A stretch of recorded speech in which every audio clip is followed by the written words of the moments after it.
Okay guys, welcome to another Friday Waffle, and this one is coming to you on Friday, well unless of course you decide to watch it later on. You might be watching this a year from now, who knows. So anyway, thank goodness it's the weekend. I say that every week, but I always mean it because my job is so busy.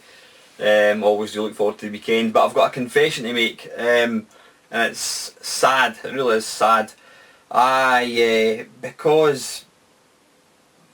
Just basically because of my work situation, I ended up carrying forward 10 holidays which I've got to use up by the end of March.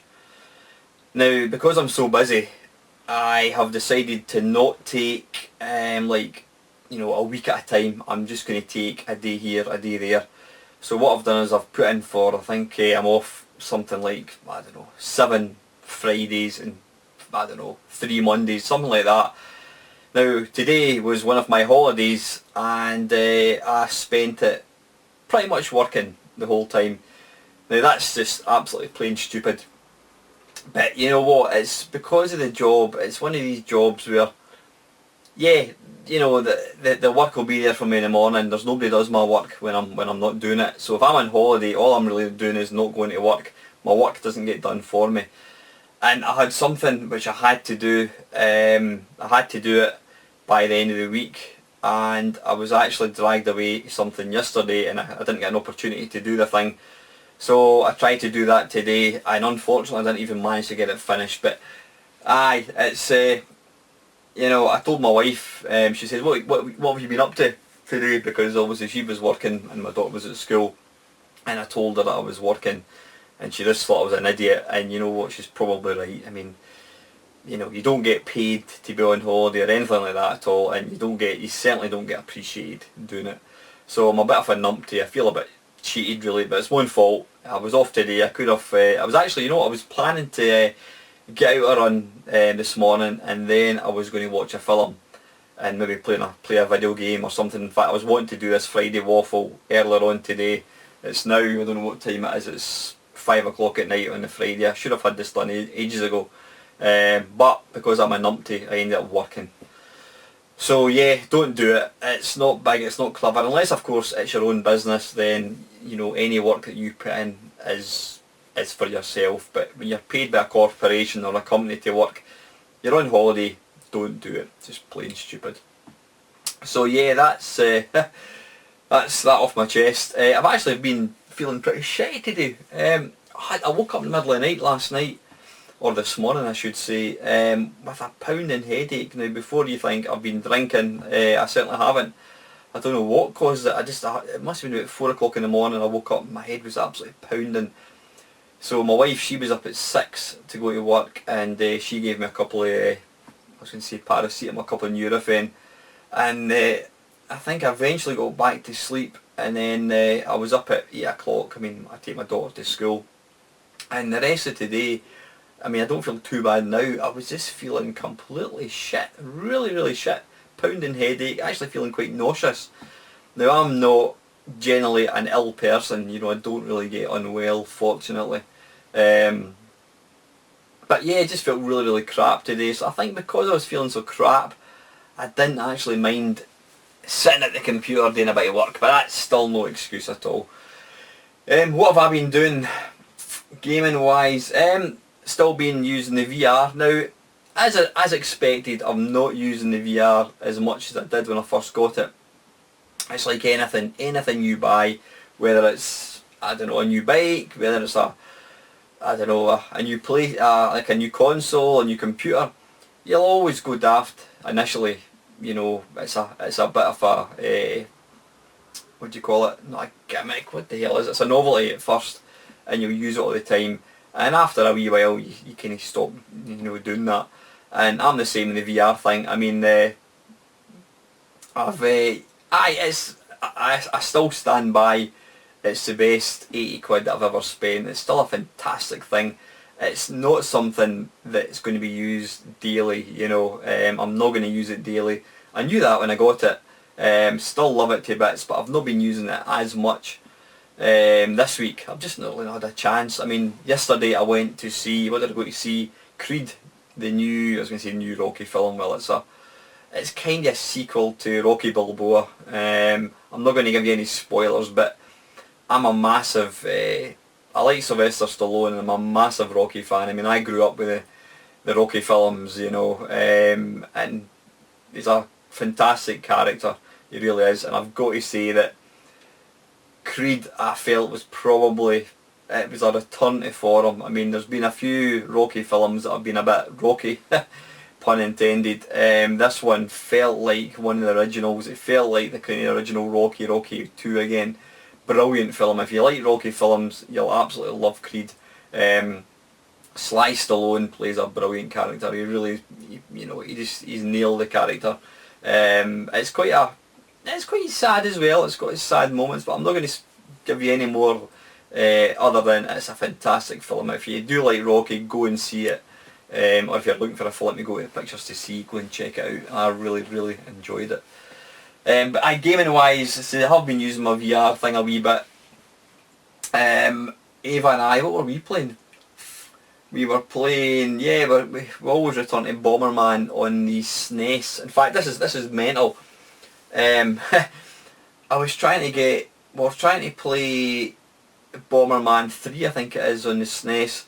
We're playing on the Xbox and we couldn't get the controllers working. So we tried to play it on the SNES, the original SNES, and we couldn't get player 2 working.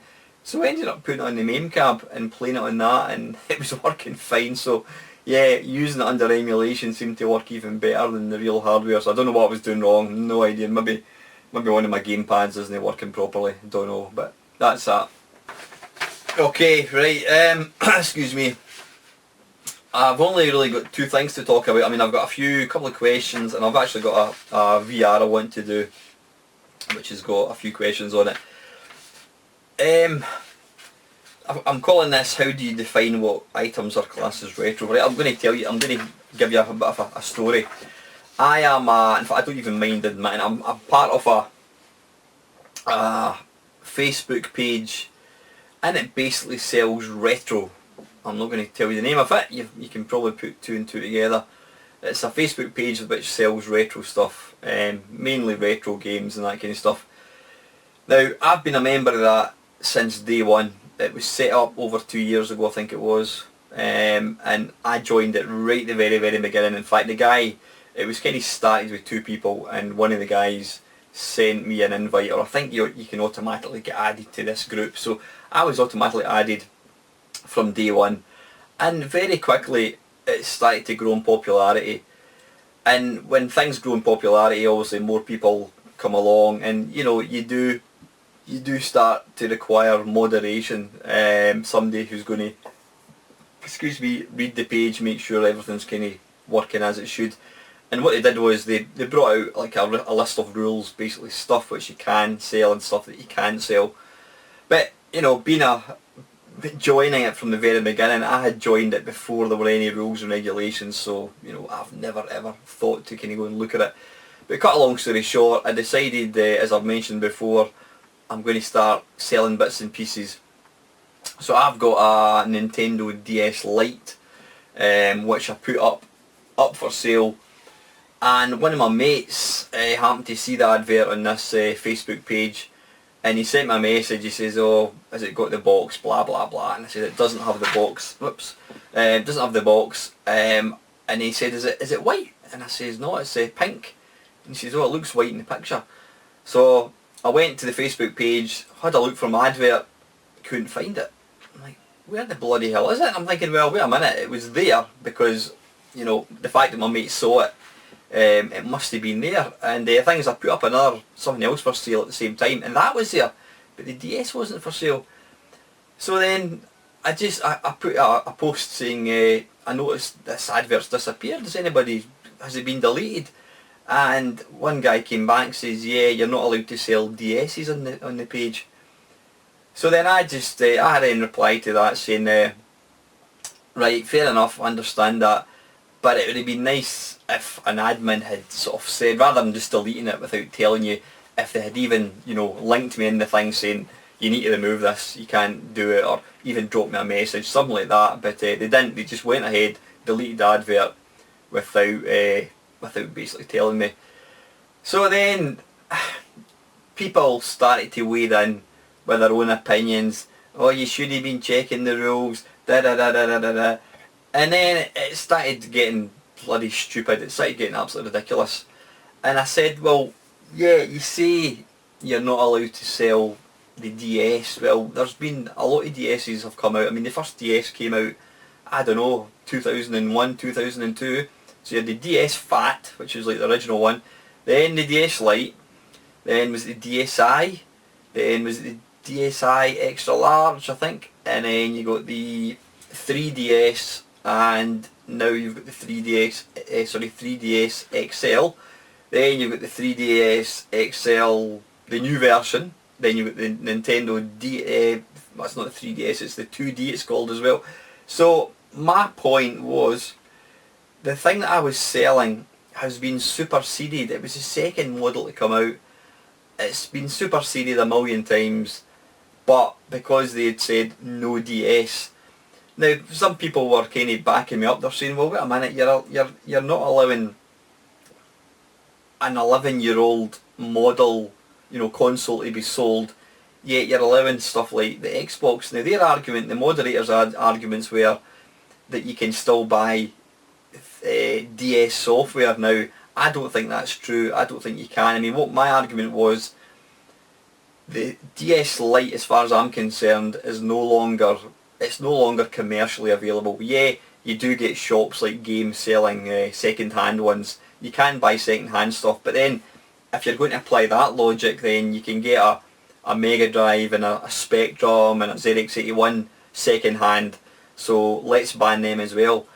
But it got stupid. It got absolutely stupid. And their argument, I say, it was because you can still go in and buy DS games. Now, I don't think there's been a game released just for the DS probably in the last 5-6 years.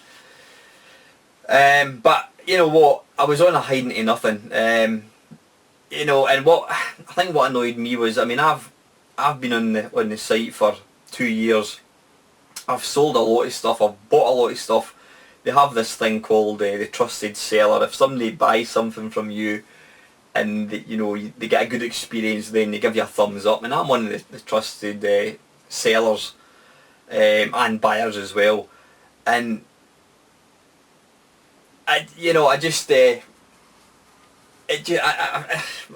am I trying to say here?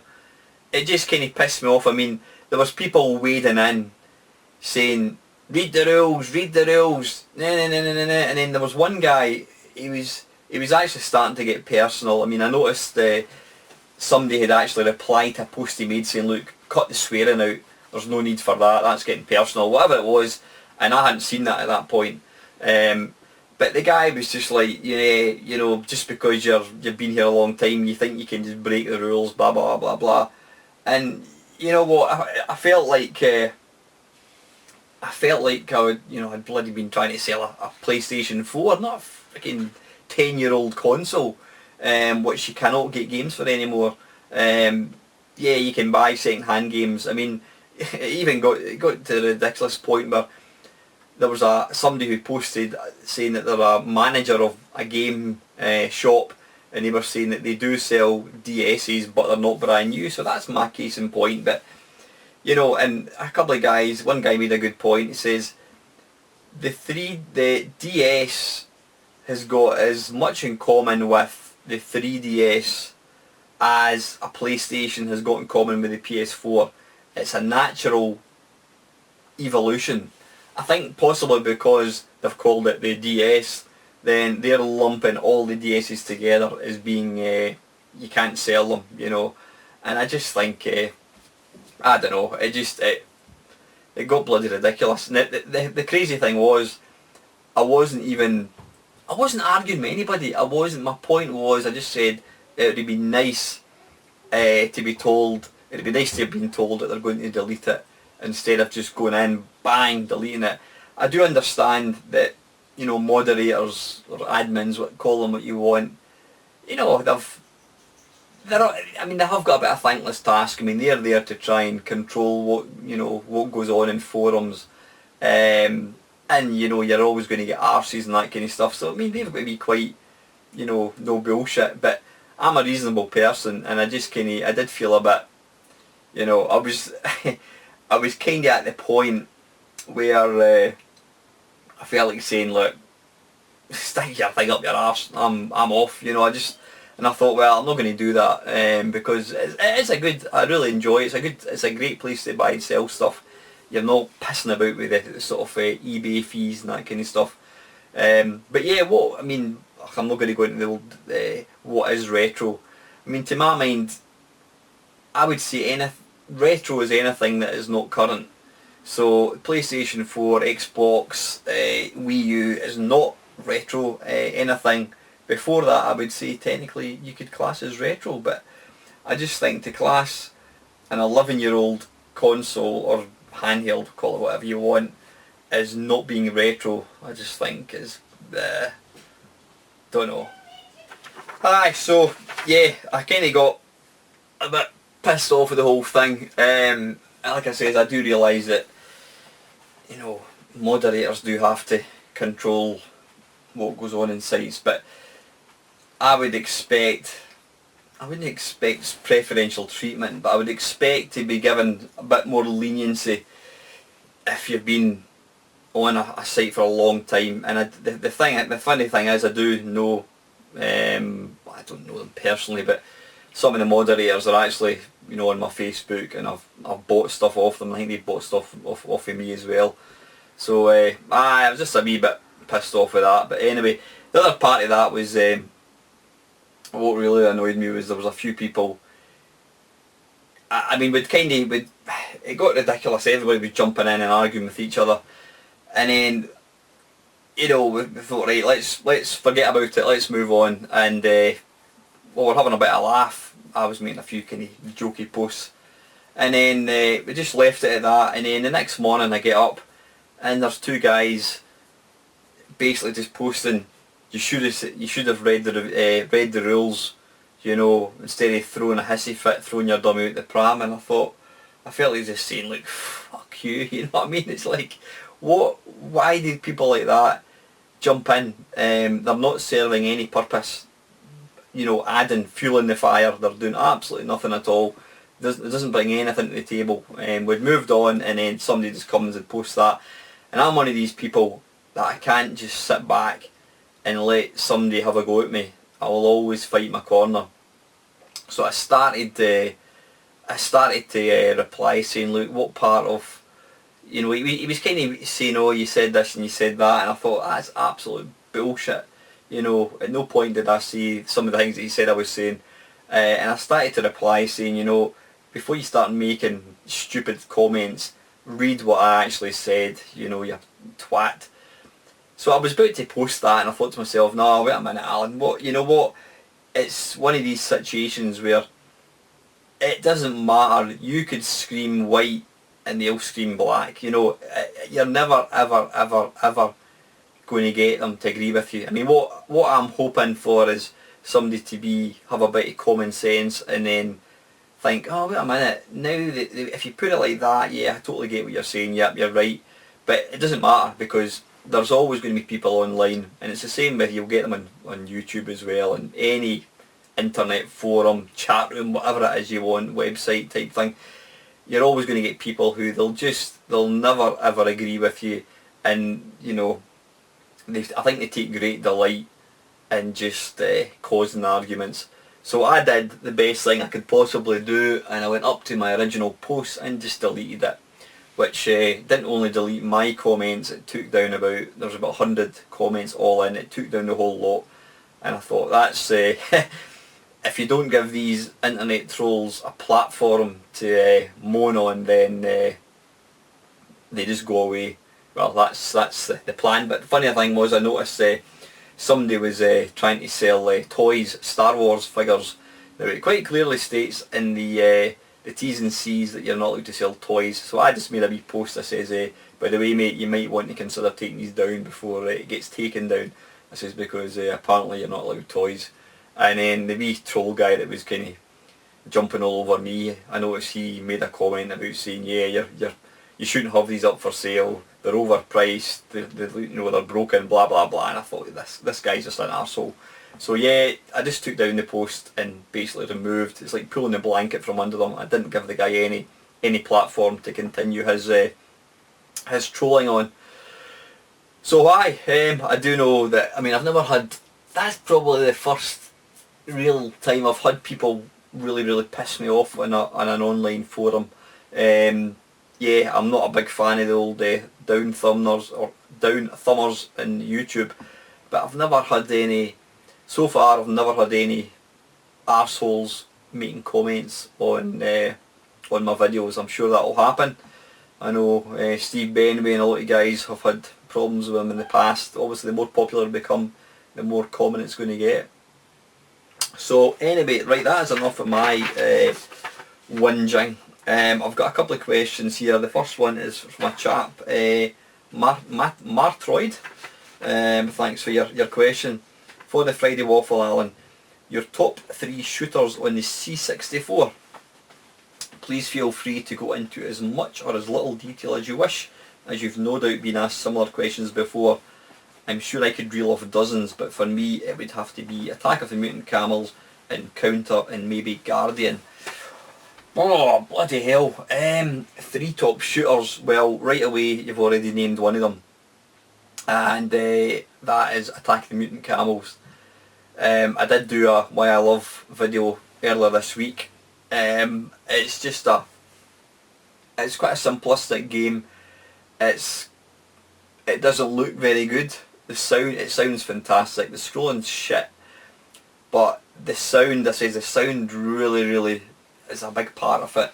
It's one of these games, if you don't know how to play it, when you first start to play it, because when you're pushing thrusting into the screen, it's fine. When you change direction, it's like similar to Defender. When you change direction, your ship automatically shoots to the other side of the screen. So if you're constantly going like that, left and right, your ship's all over the place. You've got no idea what you're doing. But once you kind of figure out the mechanics and how to play the game, it's a fantastic game.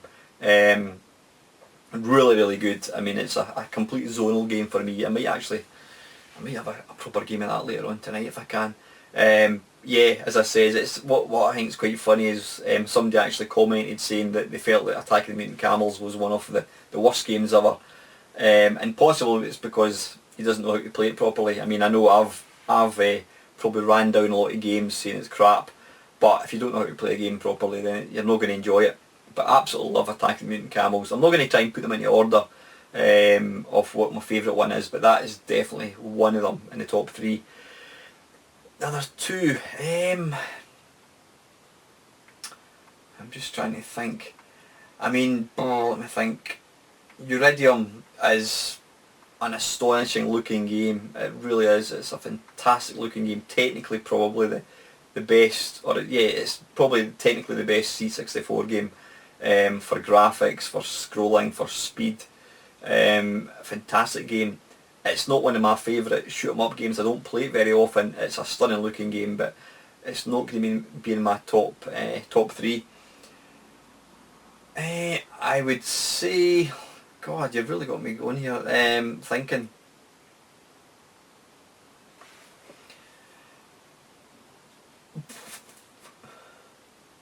Right. I'm going to go for, again, there's some technically astonishing looking games. Is it Catacus, Denarius, games like that, later games, but the games that I enjoyed playing and the games that I played a lot and they're fantastic shooters, I'm going to go for, in fact I've got the game, where is it? Hang on a second, I've actually got it here somewhere. Here it is. It is this game, Exterminator by Bubble Bus. It's basically a complete rip-off of Centipede. Brilliant game. I mean, it was one of the first games I ever got back in the day, and we used to play it. We absolutely caned it stupid. You know, it's a brilliant game. It's a really good version of Centipede. It plays well with the joystick. It's got excellent sound. I'm a big sucker for good sound in games, especially shoot 'em ups. So yeah, Exterminator. If you've never played it, go and check it out. As I says, it's it's a centipede clone. It's probably easier than centipede, and I think that's why I like it, because I'm not particularly good at it. But it's one of these games, once you get into it, you can play it for quite a long time. And I think the third game, it would have to be Drop Zone. You know, I'm not going to talk about Drop Zone. You know what Drop Zone is. It's a classic game made by Archer McLean. It's based on Defender. It's got the visuals and sound are just phenomenal. I've got to say the Atari 8-bit version is the better one. Apparently it runs a lot. I think it runs, is it 60 frames a second? I'm not too sure, but it's certainly a lot kind of cleaner. It plays faster. It's definitely smoother. The scrolling's super smooth, but the C64 one is a brilliant game as well. It's like Defender, but it's just that bit easier. So yeah, I'd probably go for these: Exterminator, Drop Zone and Attack of the Mutant Camels. You mentioned Guardian, which is a fantastic Defender game. I've played it with a joystick, and it's not, that game has got to be played with keys. Now, I'm an absolute muppet when it comes to Defender. I mean, it takes something like, I don't know how many, 6 or 7 buttons or keyboard presses, different keys in the keyboard. It's really difficult, but it's a fantastic game. But that's my 3, so hopefully that answers your question. The next one is the ever reliable Kev. Cheers Kev, down the rabbit hole. For the Friday Waffle, Alan, as a Scotsman, how thrilled are you that they may have finally found where the Loch Ness Monster has been hiding all these years? Is that right? I did see something on the internet a couple of weeks ago about the Loch Ness Monster, but I didn't pay too much attention. So what, they're saying that they've found it, or found where it sleeps? I saw in the news that Keith Stewart, he's no relation to me, has discovered a trench now called Keith's Abyss. Where Mrs. Is Mr. Stewart any relation to you? Well, not that I'm aware of, Kev. There's quite a few Stewarts in Scotland, which you'll find out when you do come across. And by the way, check your messages. I have sent you a message, mate. I went to Loch Ness back in 1988, but we only had an hour before our bus departed. So it was one of these tourist buses. You get let off for an hour and then you're back on at a certain time. So I sat by the water and waited for Nessie to appear. Alas, I was disappointed, so I bought a haggis to compensate. Brilliant. Interested to see what you think of the haggis, Kev. I do know that the haggis are now a protected species. They're out of season at the moment, so killing them would probably get you a fine, actually. I think the season for hunting haggis is July, August. But yeah, I'm glad to see that you like haggis. Well, you didn't actually say you liked it, you just said you bought it, so let me know what you think of it. As a side note, where I live in British Columbia, we too have a legendary lake serpent called Ogopogo. I wonder if it's any relation to Nessie. It's odd to think there are it's odd that there are no Loch Ness Monster video games. Oh, that's interesting. I'm guessing you must have checked. That is very, very interesting. Now, what? You're not asking the question. You're just saying, are you disappointed or are you thrilled? You know what? I've always maintained that if there is a monster, now I'm not convinced there is, because I think there have been far more sightings. But if there is a monster, I wouldn't want it to be found, because I think what would probably happen, or maybe not now, but what would have probably happened 20 years ago before conservation really kind of kicked in, they would have probably tried to catch it, then they'd have put it in a bloody zoo and it would have died, and that would have been the end of it. Maybe now, you know, you'd get all your Greenpeace, your left-wing activists coming out and making sure that we don't try and hunt it and that kind of thing, but I personally don't think there is a Loch Ness Monster. I think it's one of these myths that's been going for hundreds of years, but you know what? It's part of our history. It's part of the Scottish history, and it would be sad. I mean, I sometimes wish that these people wouldn't try and look for it, because then they'll turn around and say, no, it doesn't exist. It's part of our history. It's what makes Scotland Scotland. The Loch Ness Monster. I mean, I don't know how many, how many ornaments have been sold in the Scottish tat shops to tourists. You know, it'll have the little Scottish tartan cap on as well. But yeah, it's part of Scottish history. You know, we've got our William Wallace, we've got our Rob Roy, we've got our Rabbie Burns, we've got our Iron Brew, and we've got our Loch Ness Monster. It's part of what makes us Scottish. And if somebody was to categorically prove that it either does or doesn't exist, then that would burst a bubble. It would be like somebody, I don't know. I mean, there's lots of other countries that have got their folklore and myths and that kind of stuff, and that helps to kind of make a place special, you know. And I think if they ever absolutely proved it or disproved it, then I think Scotland would be a lesser place for it. So bloody leave Nessie alone. I'm sure she does exist. I've seen photographs of her, so leave her alone, because she's ours, and no doubt somebody rich in Saudi Arabia would want to buy it and take it across there and put it in a large aquarium or something. So aye, leave alone. Right, okay, that is the questions. Just to finish off, in fact I'm going to pause it a second. Okay, to finish off, T-Rex Space Station, he has he's put out a VR, a community question thing. I don't normally take part in these. It's not because I don't want to. I tend to kind of not really notice them, and sometimes, I'll be honest, some days I like to keep my stuff for my Friday Waffle, because I'll end up with nothing to talk about. But this one, it looks quite an interesting one. I thought it'd be nice to get you guys to talk about some games from your collections. I asked you to talk about a game that cost £5 or less. As you probably know, I don't have a big collection of games, so I'm just going to talk about a game that I've actually had in the past. A game that cost £5 or less. That's a tough one. You're talking about any, well, I suppose you're talking about any game that I've bought on eBay, but I'm going to talk about a budget game. What would be my favourite budget game? Bloody hell, that's a tough one. There's a lot to pick from.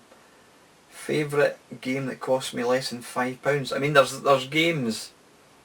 There's, you know, I say current gen. There's games for the 360 and PS3 that I've got for pennies. I mean, I picked up bloody FIFA 2015 for £3. But not a game that's, I'd probably say my favourite budget game.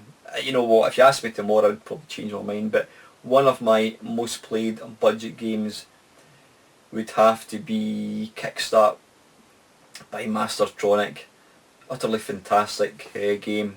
Or Kickstart 2 to be more specific, because they introduced like AI and you know, for the second player and that kind of stuff. But it's basically, it's an assault course that you take. You ride on a motorbike. You've got various jumps and, I don't know, fences and tyres and buses, and brilliant, a fantastic game. It came out, it was released originally by, now it was a guy called Sean Southern. This is me getting my geek hat on. Sean Southern for Mr. Chip Software, and I think it was published by, or licensed by Mastertronic, I think it was. But it was only £1.99, and it was a fantastic game. It still is a fantastic game. I'll need to do a Why I Love for that, actually, because I put a lot of time into it. Number 2, a game that was recommended to you. I'm looking up here. A game that was recommended to me.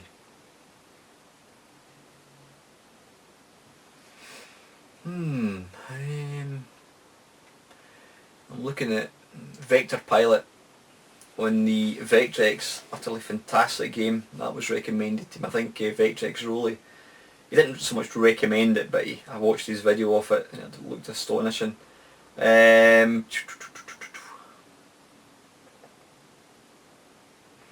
Again, a game that you played, you mentioned, Kev, was the Game Boy Gallery.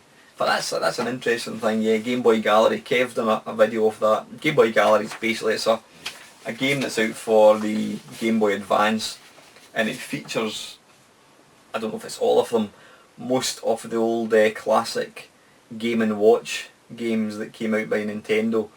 You know, these were all really pretty basic games. You had two buttons, left and right, and that was about it. And they were all virtually the same. You had to kind of either catch something, or you were juggling balls, or whatever. Now, you'd probably say they're really basic, and 9 times out of 10 they are really basic. But Kev done a video of this collection, so I acquired it, put it on my Game Boy Advance, and I was playing it. I think it was last week I was playing it. And one of the games, Cement Factory, I think they call it.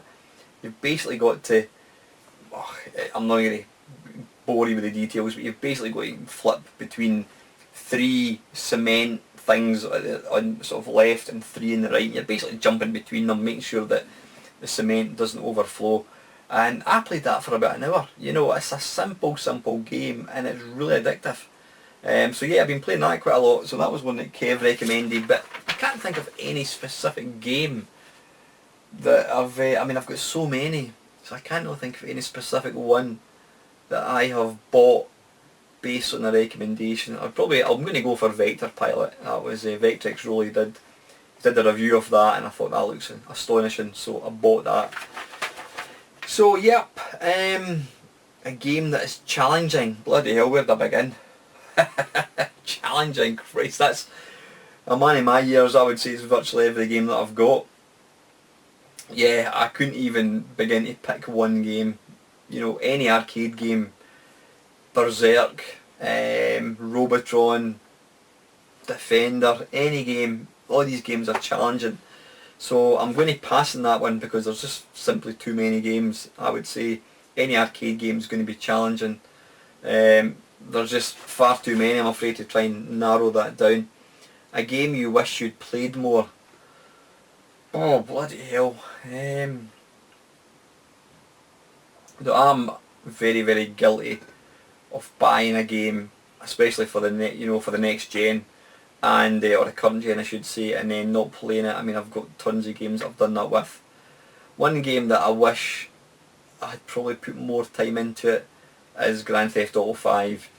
It's an astonishing looking game. I've only scratched the surface of it. I mean, I bought it, I paid full top dollar for it. Christ, I don't know when it came out. It must be almost a year ago. Utterly fantastic game, but I've never really put the time into it. I played it for maybe a couple of days, and then I moved away and I got other games, and you know, before I know it, it's been a year and I've not played it. So I really do wish I'd put more time into that. I mean, I'm not one of these guys that wants to invest 100 hours playing, you know, Fallout 4 or whatever it is. I've got other things I'd rather do in my time than play that much, you know, play one game that much. So yeah, I'm going to go for Grand Theft Auto 5. A game you completed. I've not completed. I mean, considering I'm a gamer, I have been since 1983. I could probably rhyme off the games that I've completed. 8-bit wise, this is not a thorough list, an exhaustive list. I mean, there's probably other games that I've completed, but 8-bit wise, I've completed Robin Hood the Wood. On Atari ST, I've completed Bubble Ghost. On the PC, I've completed Half-Life, Half-Life 2. On the 360, what have I completed? I've completed quite a few games on the 360. Most of these kind of, you know, third-person shooters. What's that game? Is it Fear? Is it Fear? It's a third-person game. It's sort of a kind of Call of Duty type game. But every now and again you get this little girl, you know, I can't remember what film she's in, you know, with the long hair. She suddenly appears and you shit yourself. There's two versions, there's 2 games that came out for that. Is it Fear? I'm sure it is Fear, and then the sequel, Fear 2, funnily enough. What other games have I completed? Oh, there is quite a few games on the Xbox 360 I've completed. I've not completed any on the PS4, which is a shameful admission, considering I have got about 10 and paid good money for them. I've also played and completed Castle Wolfenstein on the Commodore 64. That was the very first game that I completed, I think. And that's probably it. There's probably other games that I have completed over the years, Ghostbusters, I finished that. But I'm one of these guys, I do tend to I give up too easily. I wouldn't say I get bored, I just give up too easily. I get to a point where I can't get past a screen or a level or whatever, and then I'll play something else and I forget to go back to it. But I think that's a problem that a lot of people have because you've got so many games to play. I mean, the number of physical games that I've got must run into hundreds, and then I've got all my 10,000 ROMs and that kind of stuff as well. So, aye, that's probably it. So it's not been the best answers, I'm afraid. Great questions, but this is a game that's too challenging. There's just far too many. I would say virtually every game that I've ever played I find too challenging, but that's probably down to my old age. So that is it, guys. That is your whack for this week. Yeah, that is it. I hope you enjoyed watching it. I think I've mentioned before, I mentioned last week, I'm hopefully going to be getting a few people lined up for Blind Mates Only. Still trying to tie in dates, unfortunately, but I'm hopefully going to try and get a couple of these done in the next 2-3 weeks. Yeah, that's it. That's it, guys. As usual, thank you very much for the support. Always appreciate it. Please keep the comments coming in. If you've not subscribed and you want to see more videos by myself, please hit that subscribe button. It's always a big boost to see another subscriber. I'm almost at the 500, not quite there yet. So it'd be excellent if I could put out a 500 special next week, but we'll just have to wait and see. But anyway, guys, that's it. I hope you have a nice week. If you're watching this on Friday or at the weekend, I hope you have a nice weekend. And as usual, thank you very much for watching.